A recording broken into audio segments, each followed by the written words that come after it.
প্রসার করি চরণ বন্দন, যাহা হইতে বিঘ্ন নাশ অভীষ্ট পূরণ।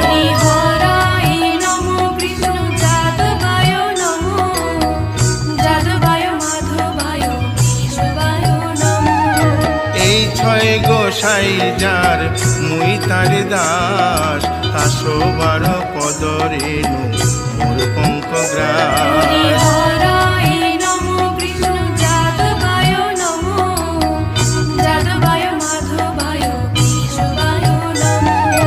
তাদের শরণ সেবী ভক্ত শনিবাস, জন